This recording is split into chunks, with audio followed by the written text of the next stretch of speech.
আসসালামু আলাইকুম, সবাইকে স্বাগত জানাই রিয়াকশন সাদিকে। শুরুতে শুনবো আমরা সংবাদ, পরবর্তীতে বিশ্লেষণ।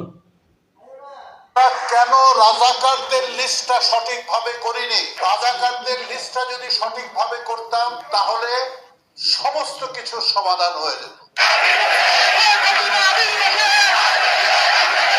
মহান বিজয় দিবসে শেখ হাসিনাকে দেশে ফিরিয়ে আনার শপথ নিয়েছেন আওয়ামী লীগের নেতাকর্মীরা। তবে এদিকে নিষিদ্ধ ছাত্রলীগ অর্থাৎ আওয়ামী লীগের পক্ষ নিয়ে কঠোর বার্তা রেখেছেন সময়ের জনপ্রিয় নায়ক আলমগীর হোসেন। তিনি জানিয়েছেন, আমরা সঠিক সময়ে রাজাকারদের সঠিক লিস্ট তৈরি করতে পারি নাই বলেই আজ এই ষড়যন্ত্রের শিকার হতে হয়েছে আমাদের নেত্রী শেখ হাসিনাকে। চান্স পেলে সীমা দেশের কাছে কাঁদে যে আমাদেরকে এটা করতে দেয় না। ওনার একটি ডাকে একটি বাংলাদেশ। তারপর এখন এসে কেউ যদি বলে যে আমি ঘোষণাপত্র পাঠ করেছিলাম, তাতে নাকি দেশ স্বাধীন হয়ে গেল। বাংলাদেশ বলতে গেলে বঙ্গবন্ধুর নামটা থাকলেও কিন্তু চলে, আর কারণ নাম দরকার। এদিকে দেশের বিভিন্ন প্রান্তে তার মানে আমরা যেটা বুঝলাম, তিনি বলতে চাচ্ছেন যে শহীদ প্রেসিডেন্ট জিয়াউর রহমান স্বাধীনতার যে ঘোষণাপত্র পাঠ করেছেন তাতে তাকে স্বাধীনতার ঘোষক বলা যায় না। স্বাধীনতার শুধু একটু ঘোষণা দিলেই স্বাধীনতার ঘোষক হওয়া যায় না, এমনটি বোঝাইতে চেয়েছেন আলমগীর।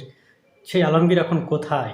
এই সংবাদগুলো প্রচারিত হচ্ছে আগের ভিডিও নিয়ে। আমরা দেখতে পাচ্ছি যে বিভিন্ন চ্যানেল আগের বিভিন্ন ভিডিও থেকে কাটছাট করে এমনভাবে সংবাদ প্রস্তুত করছে, মনে হচ্ছে যেন সংবাদটি আজকেই ঘটে গেছে। এগুলোতে আপনারা বিশ্বাস রাখবেন না। আপনারা প্রধান প্রধান চ্যানেলগুলোতে খোঁজ খবর রাখতে পারেন, কি কি ঘটনা ঘটছে, পাশাপাশি রিয়াকশন সাদিকে চোখ রাখতে পারেন। পেয়ে যাবেন সঠিক সঠিক সব সংবাদের তথ্য এবং বিস্তারিত। আমরা দেখতে পাচ্ছি যে অন্তর্বর্তীকালীন সরকারকে বিভিন্নভাবে বিপদে ফেলার জন্য বিভিন্ন রূপে ফিরে আসছে আওয়ামী লীগ, আর তাদেরকে প্রতিহত করার জন্য প্রস্তুত রয়েছে সাধারণ মানুষ। কোনোভাবেই তাদেরকে ঘেঁষতে দিবে না বা আশপাশে আসতে দিবে না, এমনটি আমরা জানতে পাচ্ছি। এই ছিল এখনকার মতো বিশ্লেষণ।